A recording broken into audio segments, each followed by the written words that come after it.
As we approach the 2022 NFL Draft, what would be the absolute worst case scenario for the Denver Broncos if their AFC West divisional rivals selected these certain players in the first round or via trade? Sayre, Bedinger, and myself, we share our thoughts on this and much more in today's brand new episode, Locked on Broncos.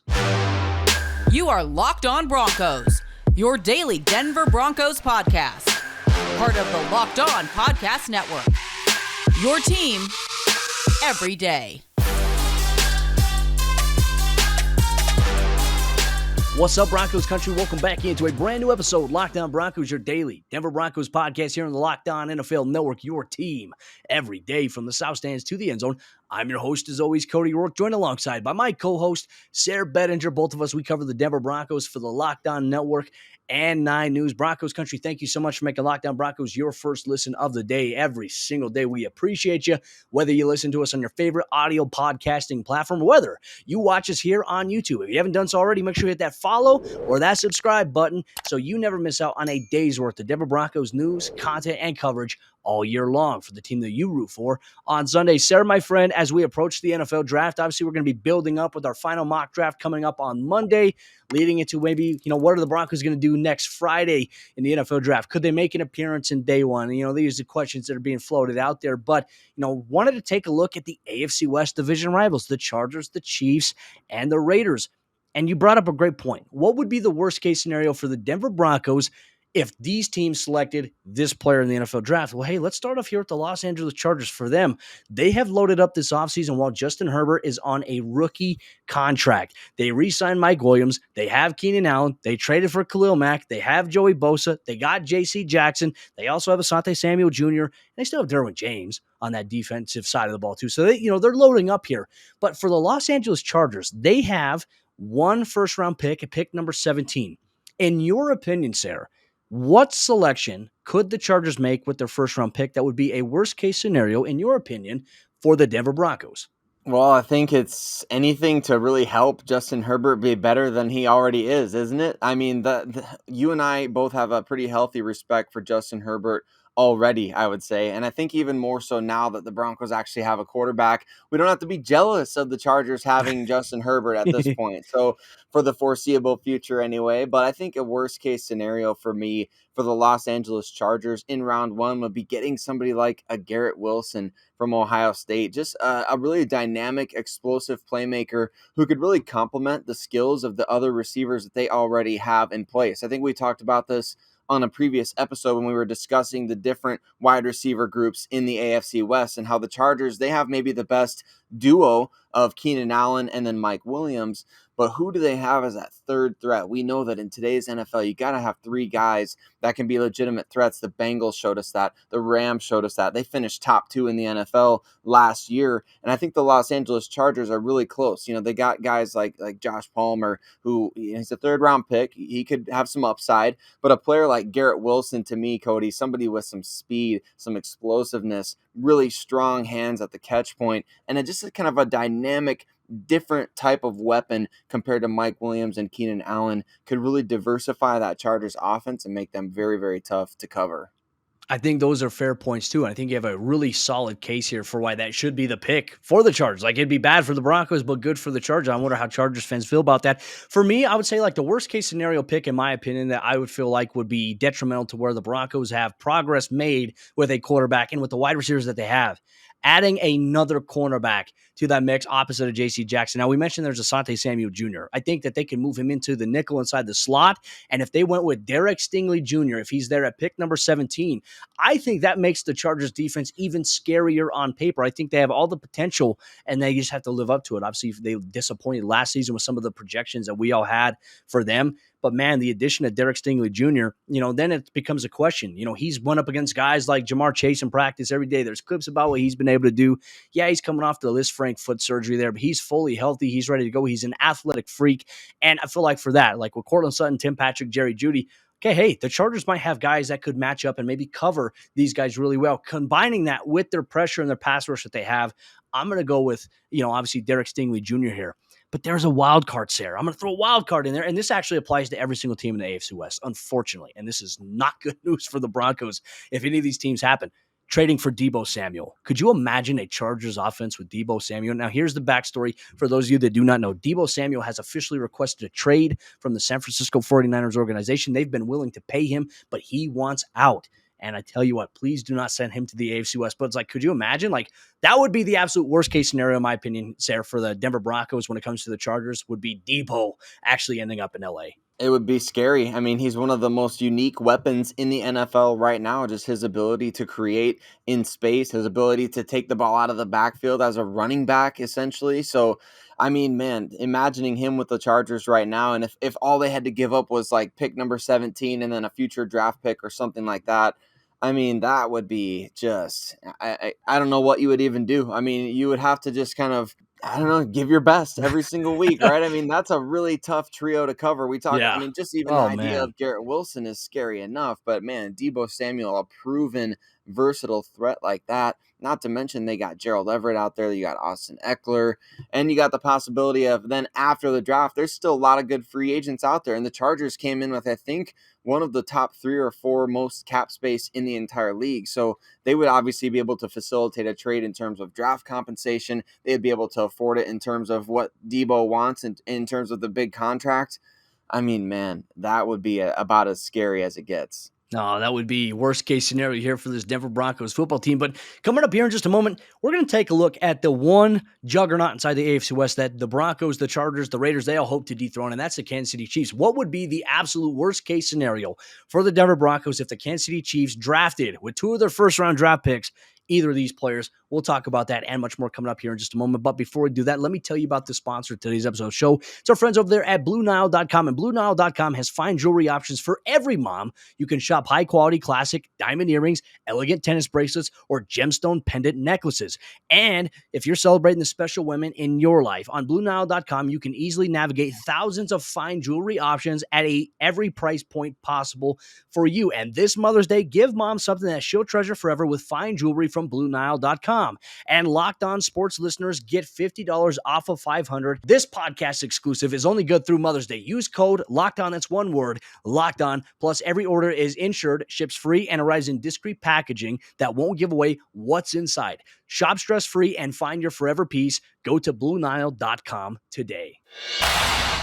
As we jump into the second half action on today's episode, Locked On Broncos, what might it look like if Deebo Samuel ends up in Kansas City? What about their first round draft picks? They have 2 picks in this year's NFL draft. Before we dive a little bit deeper in that, I just want to say thank you so much, Broncos Country, for making Locked On Broncos your first listen of the day every single day. We appreciate you so much. If you're watching this on YouTube, go ahead and smash that like button and make sure you're following and subscribing if you're not doing so already in your favorite podcast and provider. We appreciate all the support we get all year long. When you need objective Denver Broncos news, content, coverage, Locked On Broncos is the place to be. Thank you so much for making us your first listen of the day. Sayre, let's talk about the Kansas City Chiefs here. Now, I put it in order here because I wanted to look at the draft order. The Chargers obviously pick at number 17 in this year's NFL draft. The Chiefs have 2 first-round picks at 29 and 30. So back-to-back first-round picks, which is a great place for them to have to be. The Raiders don't have a first-round pick. They obviously traded that away to acquire Davante Adams. So they essentially got Davante Adams as a first-round pick. Like the Broncos' first-round pick was Russell Wilson in this year's NFL draft, essentially for the trade there. But for the Kansas City Chiefs, what would, in your opinion, the pick be that would be the worst-case scenario in the NFL draft if the Chiefs were to select a certain player? Now, consider back-to-back picks. They could double dip at certain positions, or they could just choose 2 great best player availables at that point. They have a lot of flexibility in round 1. I mean, even being at the back end, they've got options. You know, they could try to move up and utilize those picks to move up, which I think is part of my worst case scenario. Or they could use one of those picks to trade back, maybe get a future first round pick, which again is pretty scary because Brett Veach with extra draft capital. I mean, we know he's done a really great job at building that roster. But to me, I feel like the Chiefs are going to probably go with a corner or pass rusher or defense with both of those picks if they keep both of them. But what would actually scare me is if they moved up, and I'm going to go the wide receiver route again, because I think what would actually, I don't know that any defensive pick for the Chiefs would really scare me all that much. I think if you move up and you get a player like Drake London out of USC, that would really drive me over the edge, because we've seen what Patrick Mahomes can do with guys that know how to get open, right? I mean, Travis Kelce, excellent at getting open. Tyreek Hill, maybe one of the best separators that we've ever seen in the NFL, just with his pure speed, his play speed, his game speed is unmatched. But Drake London is a different type of beast. Have we seen Patrick Mahomes with somebody at 6'5" that has the type of catch radius of a Drake London? And we already know that Pat Mahomes, he can fit the ball into tight windows. Just imagine if he has a massive margin for error and he can throw the ball anywhere near Drake London, who has proven at USC that if you throw the ball anywhere in his vicinity, he's going to suck it in like a vacuum, and he's going to bring that ball in. He's got outstanding body control, strong hands, really good after the catch. I think, to me, Drake London going to the Kansas City Chiefs would be absolutely terrifying. That is a scary pick for the Chiefs. And I think, like, if this were to pan out my pick, I think it'd also be scary as well. And that'd be Jamison Williams, wide receiver out of Alabama. Now, for him, he tore his ACL. Obviously, for him, there's a chance he may not play this season. I think the Chiefs would be okay with not having him play this season because of the fact they have Juju Smith-Schuster. They still have McCole Hardman. They added Marquez Valdez-Scantling to the mix here for them. They have some options there, too. And I think for this Chiefs team, you really have to wonder, like, hey, the loss of Tyreek Hill is big, but they go in and they add a guy like this. Jamison Williams could potentially become that. Not necessarily trying to say that he's a Tyreek Hill speed guy, but his impact as a wide receiver in this offense in particular could open up the doorways for a lot of trouble for the other AFC West teams, specifically that they've been trying to deal with this Patrick Mahomes, Andy Reid-led offense for various years since things have started with the Mahomes era. Another guy, like another name to throw out there, especially since they have 2 first-round picks. Now, if they were to go with like an edge rusher with one of their other picks, like Boye Mafe, I'd say like, hey, okay, what they would do is they'd address edge rusher. I still think they need to address cornerback, and I don't know if they're going to do that in this year's NFL draft, but like wide receiver and edge rusher at this point would be 2 of the kind of positional picks that I would look at, Sayre, and I would be like, hey, I'm a little uneasy about this with the Chiefs because, you can make the argument every team in the AFC West got better than the Chiefs did this offseason. The Chiefs didn't get, necessarily worse, but they didn't get better than everybody else's. The gap has closed in the AFC West. Some of these moves in the NFL draft have the potential to put that gap, to give them a little bit more acceleration and, separation from some of these other teams in the AFC West. That to me, I think would be scary. But then there's also the dynamic. Deebo Samuel, according to Ian Rappaport, said that, hey, the Chiefs would have interest in him. Will they pursue it? How would they make that work? They just traded away Tyreek Hill because they didn't want to pay him the money he was going to command. Are they going to be willing to pay Deebo? I don't know if they have enough capital to be able to do that. They have the draft capital to do so, but like financial capital, I'm not sure that they do. Yeah, that's a great question. I think that's kind of where things are sitting in limbo with the Kansas City Chiefs regarding Deebo Samuel. Is what was the price point they were able to go to with Tyreek Hill? And was it simply a thing of, hey, we're not able to go past this point, or was it we're not willing to go past this point? Because we know Tyreek Hill had a lot of off-field stuff in his past that maybe contributed to potentially, hey, he's 28 years old. We don't want to pay him $30 million a year. We're willing to go up to this point. Deebo Samuel, though, is 26. And from what we're hearing, the rumor mill is churning that he wants $25 million a year. So that would be obviously a little bit less than Tyreek Hill. But at the same time, that's quarterback money. He's a ridiculous weapon. He is a ridiculous weapon. So, and ridiculous weapons in the NFL, $25 million. I'm saying this right now, and we can come back on the vault in a few years here and say, $25 million a year for a receiver is going to look like a pretty good deal 3-4 years down the road. Right now it seems like a lot, but the salary cap is going to go up substantially. So the Kansas City Chiefs, if they had an ability to pay Tyreek Hill up to $25 million a year, why not give up your first round picks? You're not going to get anybody better than Deebo Samuel at 29 or 30 in this year's draft. Oh my goodness, that would be ridiculous. Like, I've already shared my thoughts. I feel like that would be catastrophic if the Chiefs were able to acquire Deebo Samuel at any point. Now, how likely is it that they do it? I'm not quite sure at this point. But the NFL, as we've seen, Sayre, it has proven to be very, very wild. And, speaking of wild, there's a wild card team right now in the AFC West, too, that not a lot of people have been talking enough about, and that is the Las Vegas Raiders. They don't have a first-round pick, but they do pick at pick number 86. And what could they do in the NFL draft, or what kind of trades could they potentially make that could be the worst-case scenario for the Denver Broncos inside the AFC West? We're going to get to that coming up here in just a moment, but before we do that, folks, let me tell you about BetOnline.net, the sponsor of today's episode, Lockdown Broncos. BetOnline.net is your number one source for all your betting stats and sports information. You can find all the latest sports developments, league reviews, and news, including this year's basketball playoffs and the start of the Major League baseball season. BetOnline is your continued source for all your sports wagering information from live betting to playoffs, esports, and more. Head to the website today or use your mobile device to learn more about the trends and the action. BetOnline, where the game starts. All right, Broncos Country, as we jump into the fourth quarter action on today's episode, Lockdown Broncos, on this beautiful Thursday, wherever you're at, all across Broncos Country. Just a reminder, Broncos Country, if you're on Twitter, make sure you join our Denver Broncos community, and you can interact with other Broncos fans. We have over 1.2K followers on that and different Broncos fans that are there, and we're also involving you in the conversation. Tomorrow, we get to hear from Denver Broncos GM George Paton's pre-draft press conference, and Sayre and I are going to play General Manager George Paton for a day. You have a chance. If you could ask George Paton any pre-draft press conference questions, what question would you ask him? Make sure you drop that in our Broncos community page down below. Find the tweet and reply to it in the thread. The best ones will get used on Friday's episode, Lockdown Broncos. All right, Sayre, hey, continuing on here. The Las Vegas Raiders, as we look at the worst-case scenario for the Denver Broncos as it pertains leading up to the NFL draft this year by AFC West divisional rivals, we've highlighted the Chiefs. We've highlighted the Chargers.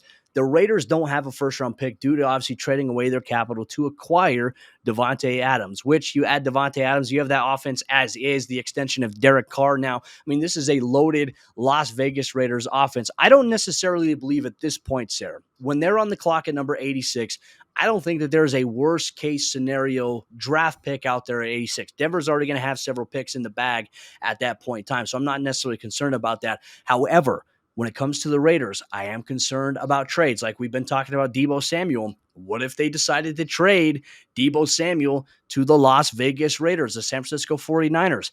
It is possible. I'm not sure how it would necessarily work, though, considering the fact that the Raiders do not have this capital necessary to do it, not to mention the big-time contract that Davante Adams just got alongside Derek Carr.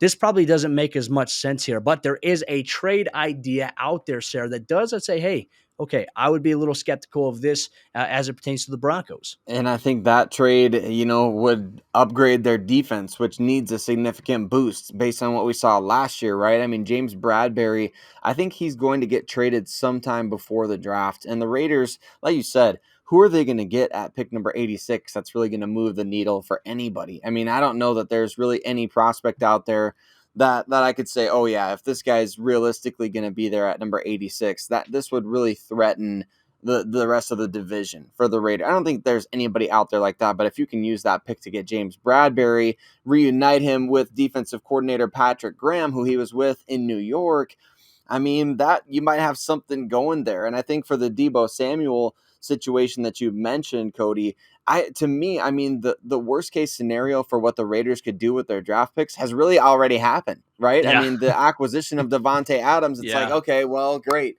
That was if we had made this episode before that trade, I think that would have been my pick, is to say if the Raiders got Davante Adams in a trade and reunite him with Derek Carr, that's worst case scenario. But being able to utilize, because the Broncos don't have 2023 capital, the Raiders do. So they could use 2023 draft capital and tantalize the 49ers that way and say, here, take our first and second next year, take our third this year, and have Brian Edwards, the old South Carolina teammate of Deebo Samuel. So, I mean, you could think of any number of options, or maybe they would trade Hunter Renfrow for Deebo Samuel and give draft picks in addition to Hunter Renfrow. I don't know what the 49ers would ask for. I'm sure the Raiders could make a package that would be appealing.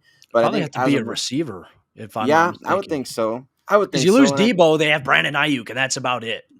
Right. Which is, I think, where also the Broncos are kind of at in this whole discussion, too. Like, I mean, the Broncos, if they want to get crazy and get into that trade sweepstakes, they would probably have to give up a receiver as well. But for the Raiders, to me, and I think you and I are in agreement on this, if they use pick 86 to get James Bradberry, I think that's probably the worst thing that could happen to the Broncos at this point.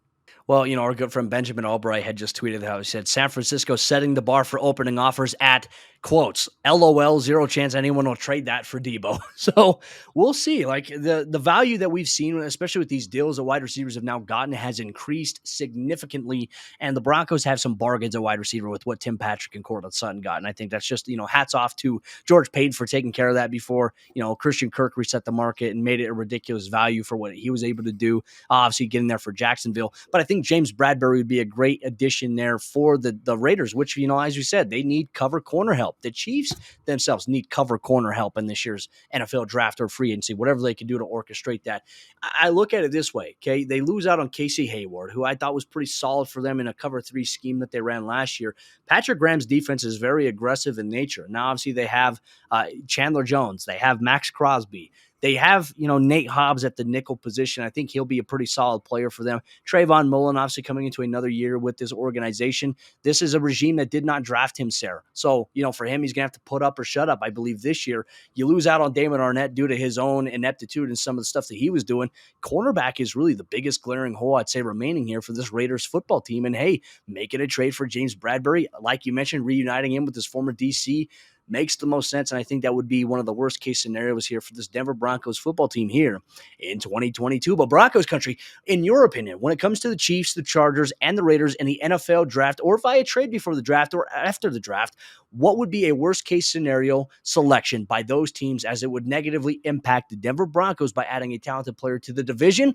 Make sure you drop your comments down below here in the YouTube section. Don't forget, smash that like button for the algorithm. Comment your thoughts on this episode as well. And thank you so much if you've been listening to this on your favorite podcasting provider. We appreciate you so much. You love the show. Leave us a 5-star review. We'll love you even more than we already do. But Broncos country, that will wrap up today's episode of the show. We prepare for George Paton's pre-draft press conference tomorrow at the UCL Training Center, and we play GM for the day. So make sure you head over to the Denver Broncos community, find the tweet where it's asking you for that question specifically. What would you ask George Paton in his pre-draft presser? And we will answer those on tomorrow's episode, Locked on Broncos.